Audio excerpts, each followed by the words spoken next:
This is Southern California.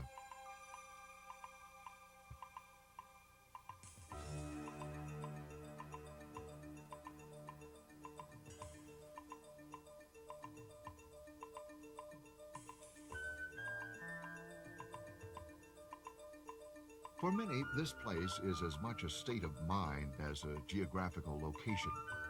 It is perhaps the region of our country where the term diversity has gone a bit mad. As you travel about in the southern quadrant of the state, you begin to appreciate the divergent landscape, and you can't help notice the economic accomplishments of its people.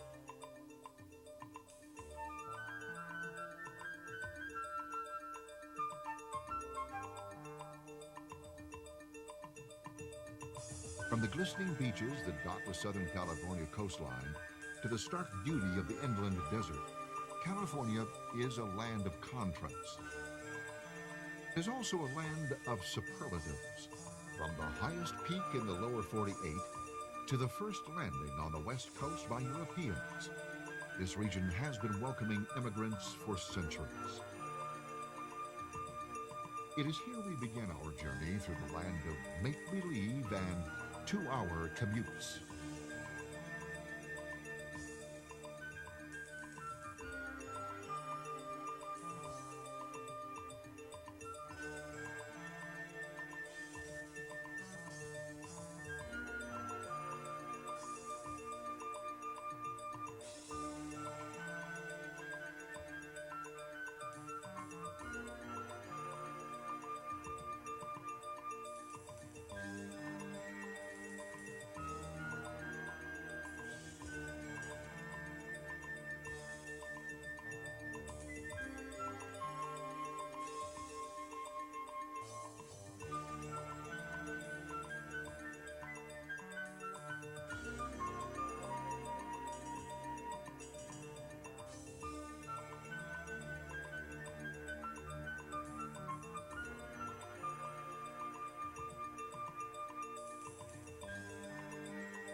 Just a short drive down the coast is the urban gem called San Diego, and it's tucked away between the placid waters of the Pacific and the gritty glare of the Mexican border.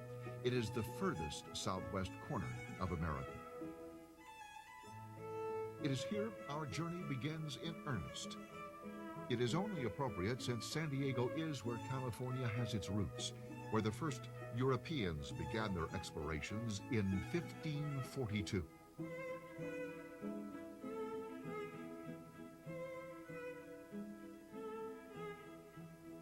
Juan Cabrillo, a Portuguese adventurer working for the Spanish, is credited with the discovery.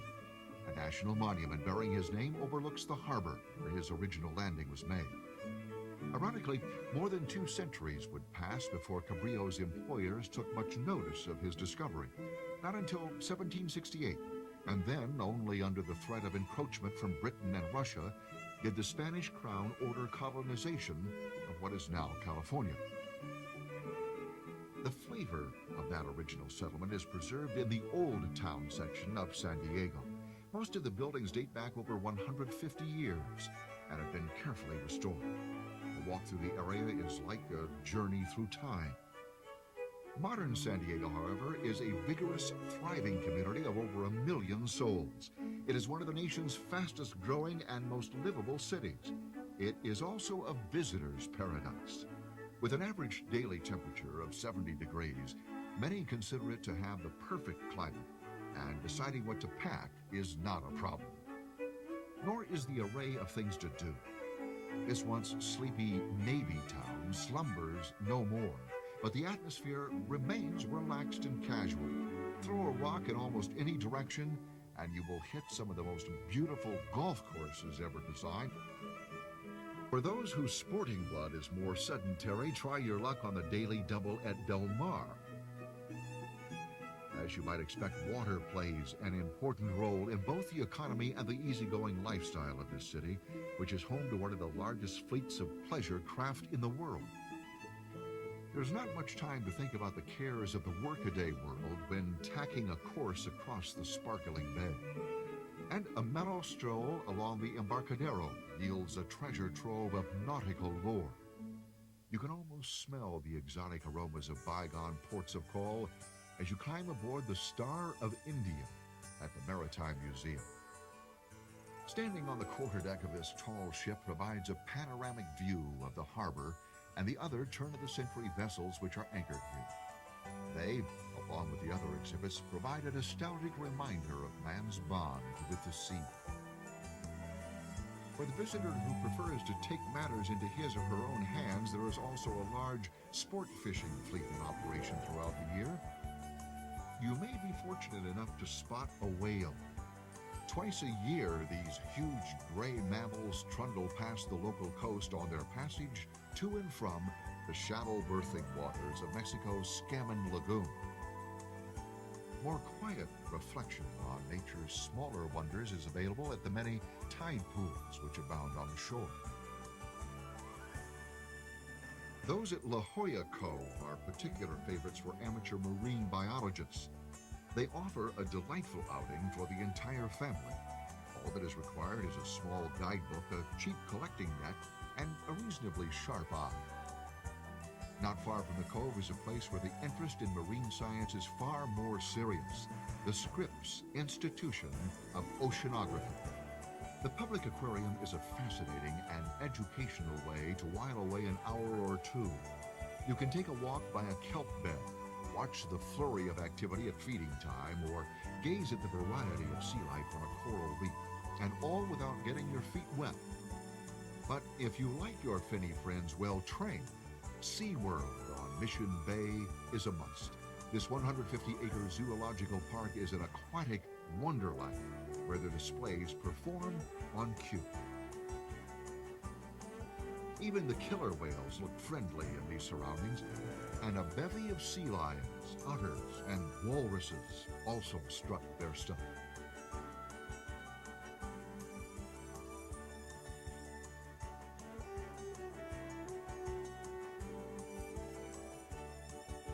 The shark pool may seem a bit intimidating at first, but the penguin encounter is sure to bring a smile to your face.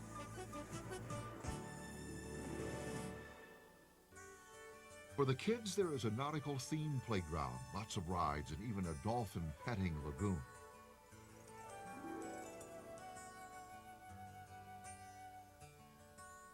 Underground viewing chambers and shallow pools give the visitor an unusual look at life beneath the surface at the Forbidden Reef. But don't be fooled by the show business atmosphere at SeaWorld. Serious work to protect these species and their environment is also being conducted here.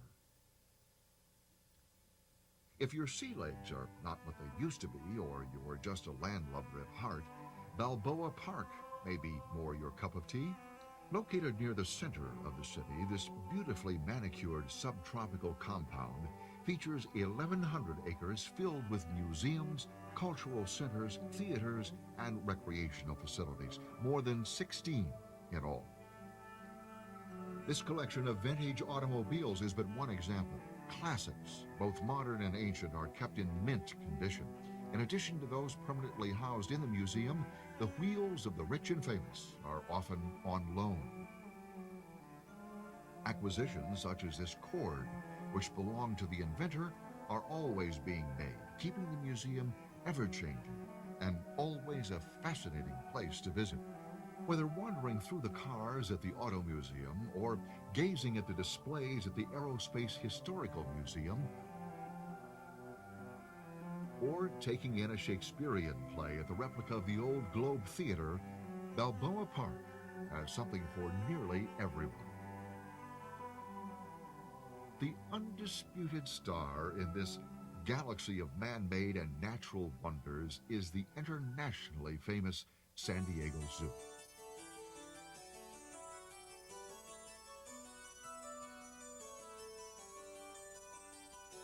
One of the largest and arguably the best in the world, more than 3,200 animals, representing some 800 species, make the San Diego Zoo their home.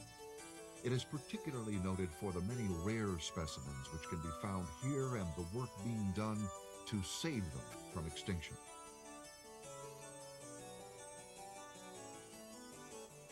But this is a place where the comfort of people is also kept in mind. The animals are easily seen. Cages and bars have been kept to a minimum. Frequently, only narrow moats separate you from the more permanent inhabitants. And often, as is the case with many of the bird displays, you can walk among the residents. This will definitely not be a quick stop on your itinerary, and it will take time to do the zoo justice. Moving walks and skyways help keep sore feet to a minimum. Narrated tours by open-air tram are also available. For those who prefer to confront nature in more expansive surrounding, a trip to the San Diego Wild Animal Park is recommended. A short drive from the downtown area, this 2,100-acre preserve is reminiscent of the African veldt. Most of the 2,500 animals roam free. Elephants, zebras, tigers,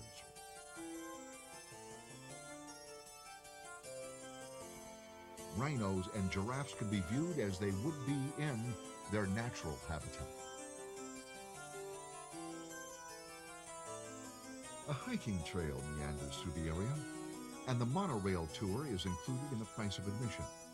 But eventually, all roads lead to the replica of a Nairobi village, where various bird and animal shows are staged, and some, such as this lowland gorilla, get a chance to inspect the visitors close up.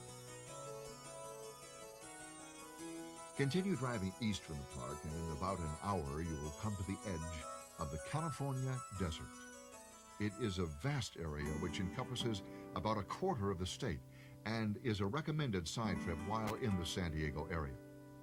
The section is known as the Anza Borrego.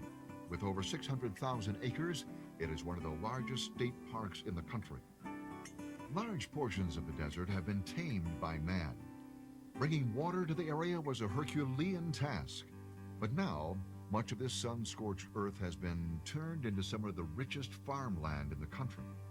But sometimes, as the poet Burns once observed, the best laid plans of mice and men oft go astray. Occasionally, there are recreational benefits to such errors. Now, take, for example, the Salton Sea. In 1905, a scheme to divert water from the Colorado River into the Imperial Valley backfired. The river changed its course for a while, all right, but it also reflooded an ancient sinkhole before returning to its original path. The result is one of the world's largest inland bodies of salt water. 35 miles long and 15 wide, it has become the home for many rare and endangered species of fish and a boater's mecca.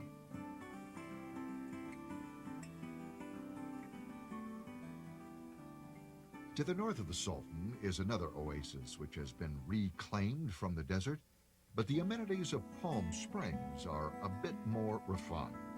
For years, people were drawn by the supposed curative powers of the mineral waters, and then it became a playground for the rich and famous, and home to some of the most magnificent golf courses in the world. Its development into a fashionable and full-service resort was assured.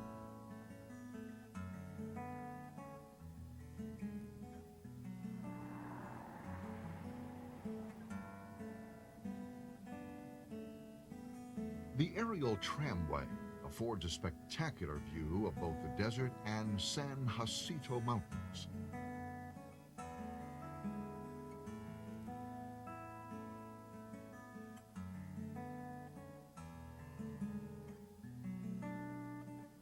The Hispanic heritage of Southern California is particularly evident in its architecture. San Diego's streets abound with white stucco and red tile roofs. It's also evident in many of the public buildings and at the Mission San Diego de Acala. Founded in the late 1700s, the mission was the first of 21 such religious compounds built by a Franciscan priest named Junipero Serra and his fellow friars. From San Diego, they pushed north for 600 miles to Sonoma, above San Francisco, converting thousands to the Catholic faith along the way. The missions were located roughly a day's ride apart and were often accompanied by a small fortress or presidio for protection from the doubters. The route that they followed was called El Camino Real, the King's Highway.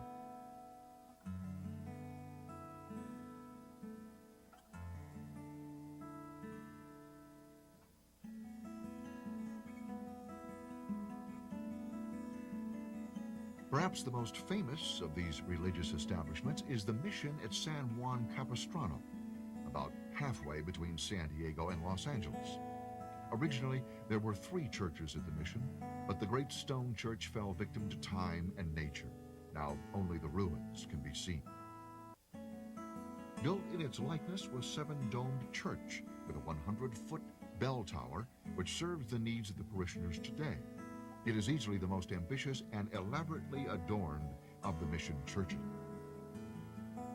There is also a small adobe structure called Padre Sierra's Church, which was built in 1778 and is still used daily today. Several of the work buildings, along with the Padres' living quarters, a soldier's barracks, and many other artifacts have also been preserved. Ironically, however, the mission's fame stems not from the beliefs of man, but from the faithfulness of birds, the swallows, which return to Capistrano every year on St. Joseph's Day. First recorded in 1777, these little creatures begin their 6,000-mile journey in Argentina and consistently arrive at the mission in mid-March, only to depart again in late October. Reluctantly, we must now also take our leave. Los Angeles. It is not so much a unified city as a seemingly random series of 20th century pueblos, each with its own distinct identity. Amidst the glitter and the glamour of the urban hustle and bustle, you will still find neighborhoods such as this one in the Melrose district. Galleries and shops provide a look at both the past and the future and add both character and a distinctly funky charm. Los Angeles is not only a great place to window shop, but a people watcher's delight.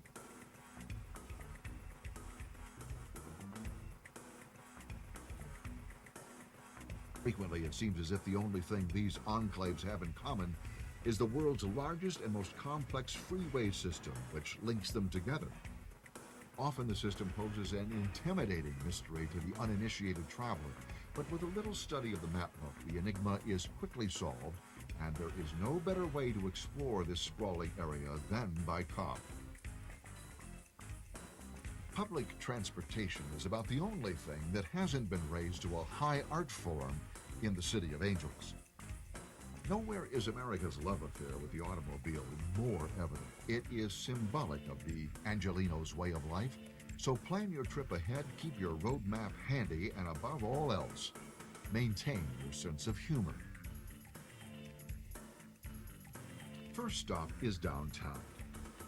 Los Angeles has become to immigrants from Spanish-speaking countries in Asia what New York was to those from Europe, and the blending of these cultures gives the city proper a rich and colorful character.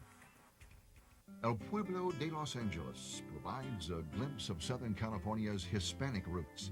The famous Olvera Street resembles a Mexican marketplace and is one of the oldest thoroughfares in the city. The street is lined with sidewalk shops and stalls featuring handcrafted gifts and other products from Mexico, and there are bargains galore. The tangy aromas emanating from the many restaurants have been known to tempt even the most jaded of palates. Weight Watchers beware. But if a low-cal plate of sushi or a succulent tempura is more to your taste, Little Tokyo is only a few blocks away. It is the social, cultural, and economic center of the Japanese community.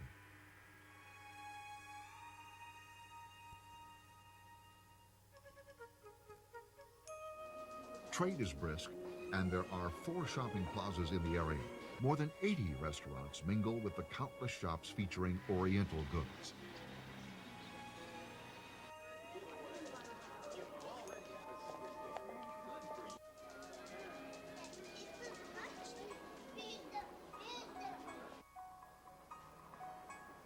The Chinese, Vietnamese, and Koreans also have their commercial districts. Chinatown is one of the more well-established. The business of business is often interrupted by traditional ethnic festivals. And of course, there is always more food. Sometimes it seems as if eating rivals the Lakers and the Dodgers as the Angelinos' favorite recreational pastime. Perhaps that's because more than half of all the nation's produce is grown in the state, and there is no place to better sample this bounty than the farmer's market. The variety is enormous, and the availability is year-round. If you have found your way to the market, go a few short blocks north, and you will arrive in Hollywood. Perhaps you will be discovered. But if not, you can at least take a stroll down the Walk of Fame of Hollywood Boulevard and gaze at the stars of those who already were. There are those who say celebrity may be California's greatest export, but over the years, the billions of dollars of publicity generated by the entertainment industry have actually acted as a magnet to draw people to the state. Man's Chinese theater has become a kind of temple for those who enjoy the history of movie making, which has made its home in the Southland since the 1920s, when its pioneers were lured by the warm climate and the ability to film outdoors the year round. And while the business has changed significantly during the last 70 years, more than 2/3 of all motion pictures filmed in this country are still shot in California. More than 200,000 people are employed in the various facets of the TV and movie industries in LA, with probably an equal number trying to be. Scratch a waiter and you will find an aspiring actor, is an old Hollywood saying which is only a slight exaggeration. The strip along Sunset Boulevard is one of their playgrounds, and as you move west along the strip from Hollywood, you enter Beverly Hills, where many of the stars and movie moguls make their homes. Stately mansions, often secluded behind protective walls, give silent testimony as to why this is called the richest community in America.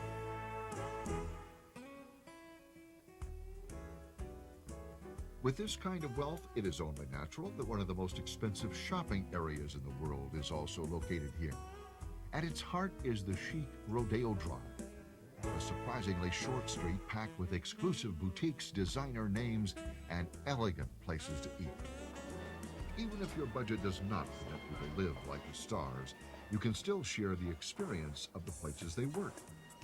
Many of your favorite television shows are also taped in LA, and tickets for those with studio audiences are often available with prior arrangement.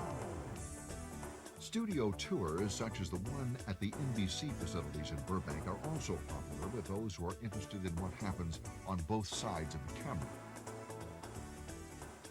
But for a real look at movie-making magic, the Universal Studios tour is a must.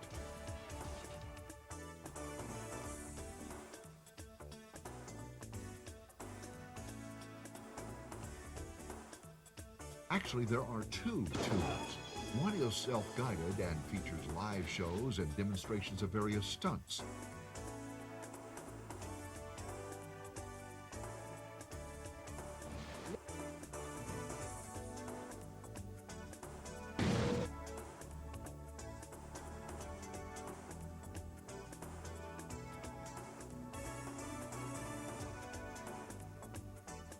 There are also rides and opportunities for audience participation.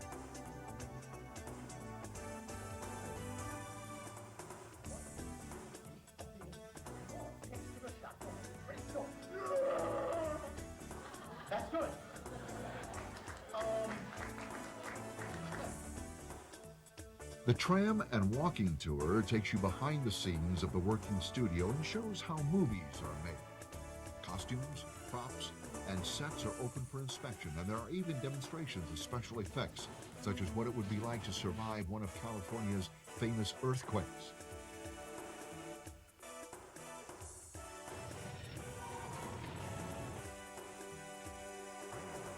If the hustle and glamour of show business have worn you out, take a break in the relative quiet of Griffith Park on Hollywood's northeastern edge.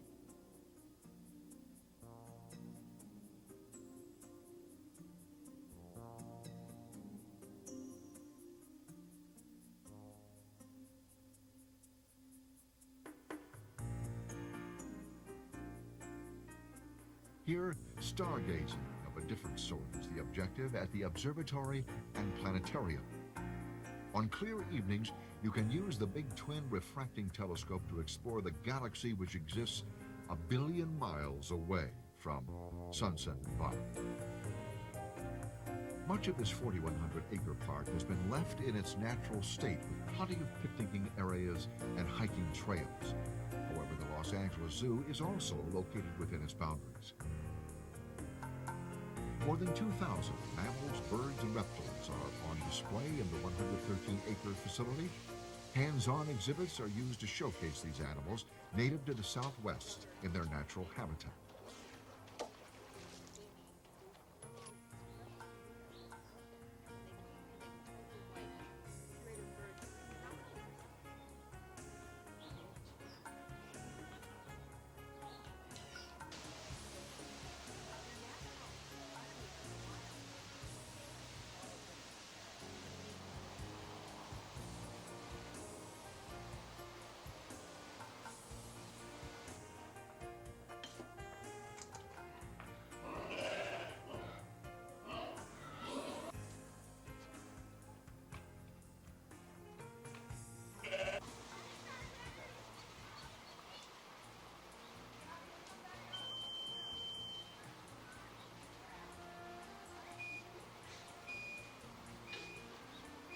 Also in Griffith Park is the Gene Autry Western Heritage Museum.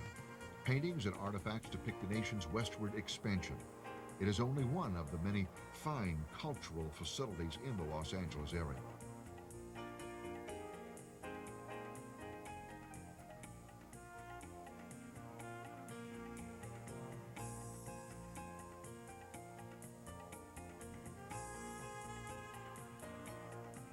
Several are located within the spectacular floral confines of Exposition Park. From science and industry to Afro-American history, the park provides a beautiful setting.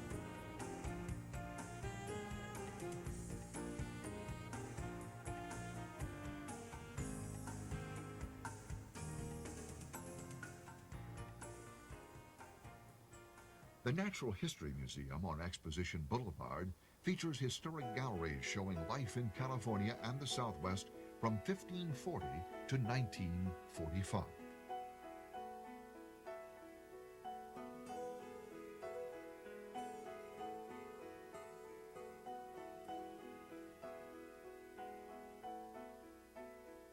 There are, of course, the displays of dinosaurs and prehistoric fossils you would expect to find, as well as one of the finest gemstone collections in the country.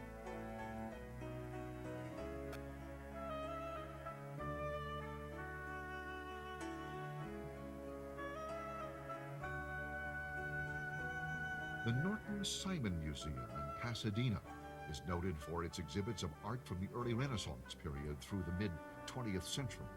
Monet, Renoir, and Van Gogh are well represented. There's also a considerable collection of sculpture both inside and on the grounds.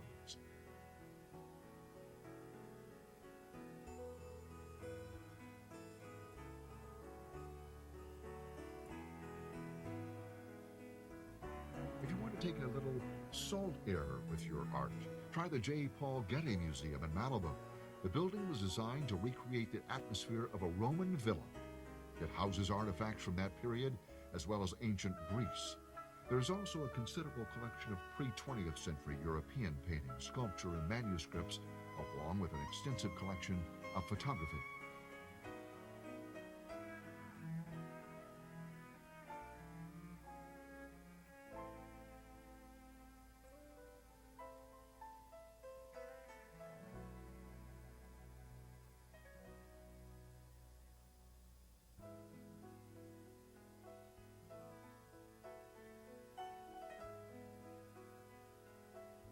Don't be misled by those who would have you believe that Los Angeles is a cultural wasteland. When it comes to museums and other intellectual pursuits, we have only scratched the surface. But most of all, it is also a place where you can just plain have fun.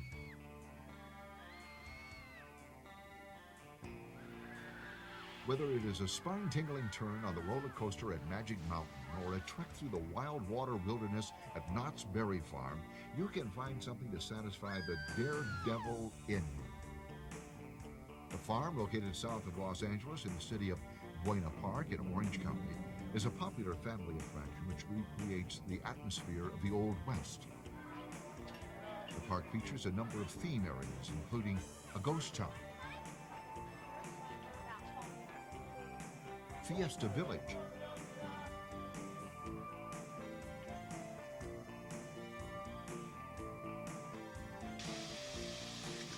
a tribute to the Roaring Twenties, Camp Snoopy,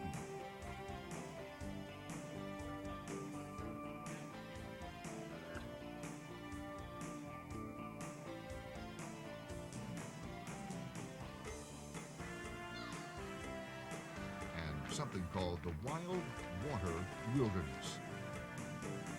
In addition to the theme areas and rides, there are 26 shops, a full-scale reproduction of Philadelphia's Independence Hall, and a theater where major entertainers perform.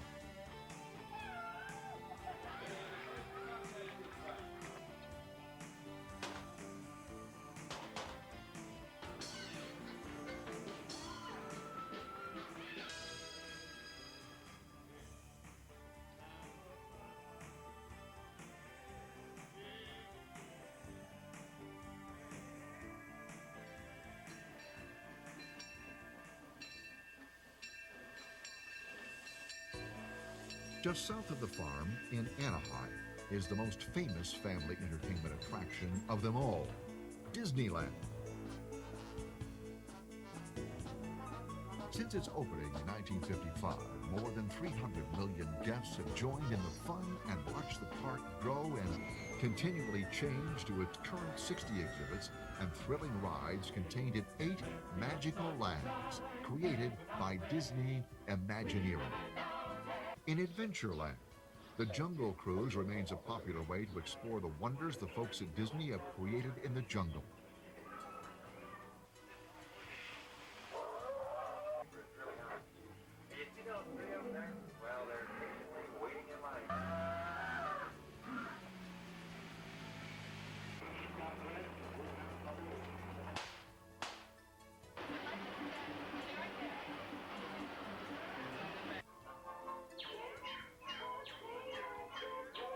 The Enchanted Tiki Room, with its animated serenade of singing and talking birds, was one of the park's first such displays and remains a solid draw. With advances in technology, Tomorrowland has undergone continual change as reality kept catching up with visions of the future. For example, the original Flight to the Moon became the Mission to Mars. Space Mountain is one of this center's most spectacular experiences.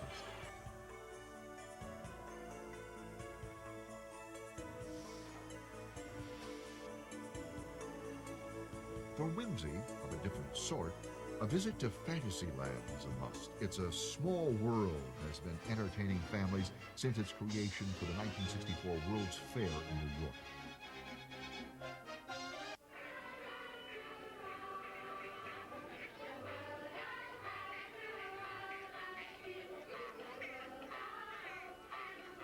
Even with all of these magical lands, the visitor has just scratched the surface. Frontierland recreates the atmosphere of a paddle boat of the Old West and is home to the famous Mark Twain paddle wheel steamboat.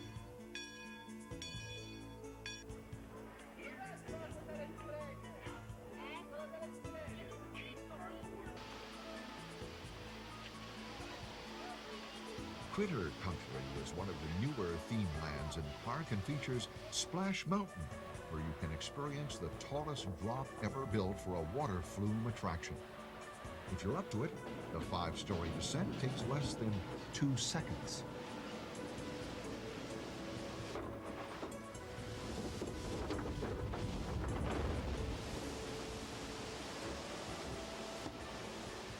Two of the finest examples of the wizardry of the art of audio animatronics can be found in Orleans Square. The Pirates of the Caribbean has long been a crowd pleaser.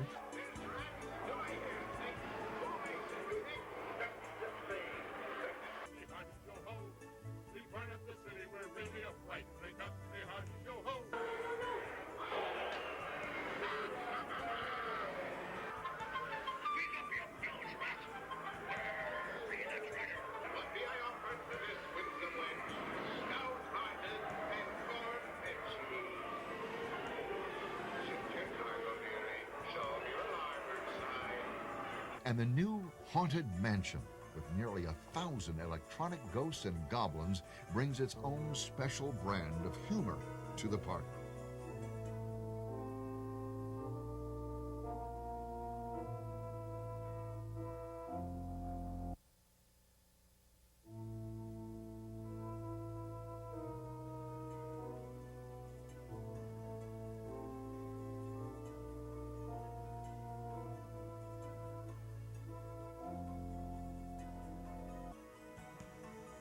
Disneyland is truly a magic kingdom, and one which is ever-changing, bound only by the limits of seemingly limitless imagination.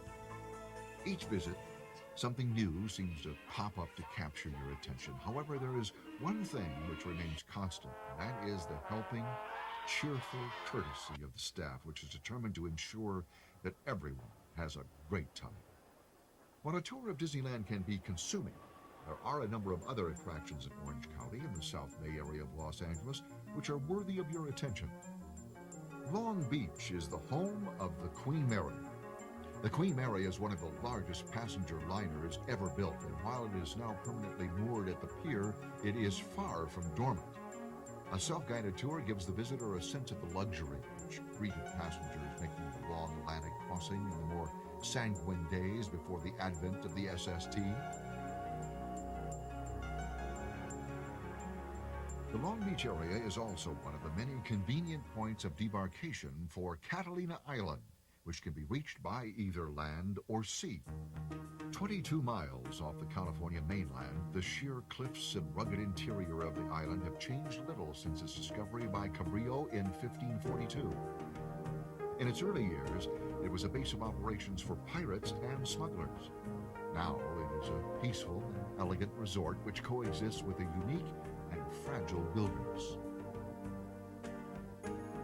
Most of the island is owned by a conservancy which is dedicated to protecting the native forms of life and the geographical features of this 21-mile-long rock which protrudes from the sea. Car use is limited, and the use of bicycles and golf carts is limited beyond the boundaries of Avalon, which is Catalina's principal village. The Jewel of a Harbor is a popular anchorage for weekend sailors seeking refuge from the rigors of the mainland.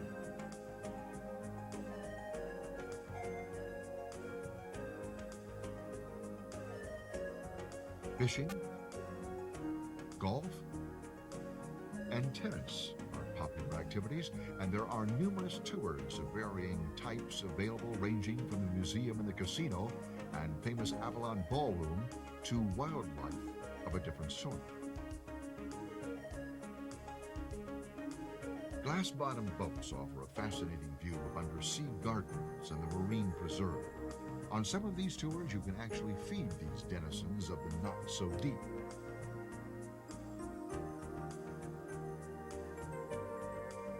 At night, the famous Catalina flying fish are tracked by searchlights. Their grace and beauty is mesmerizing.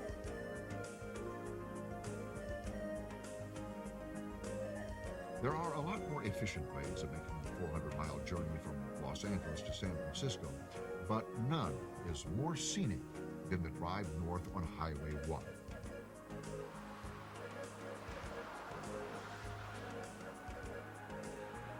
Through Malibu and across Point Dume, past the surfing beaches at Wainimi and Rincon, the trip is studded with beautiful things to see, interesting things to do.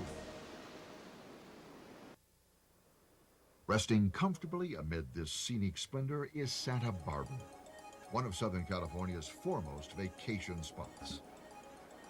The city traces its history back to the earliest Spanish settlement of the area at the turn of the 16th century. A number of fine examples of the architecture of the period are well preserved. Today's residents have worked hard to develop a relaxing way of life and are more than anxious to share it with their visitors. The city boasts a particularly fine museum of art. 19th century European and contemporary American art, as well as Greek and Roman antiquities, are among the more noted exhibits. In addition to the permanent collection, traveling shows of excellent quality also make the museum a regular stop. But for the connoisseur of natural beauty, Santa Barbara's beaches have an allure and luster all their own. But our time in Southern California is at an end. We hope this brief video tour has inspired you to plan your own California adventure. After all, the best journey is the one you take yourself. To make your trip go as smoothly as possible, plan ahead and be sure to consult the AAA office for details on travel routes, accommodations, and the places you wish to visit. Happy traveling!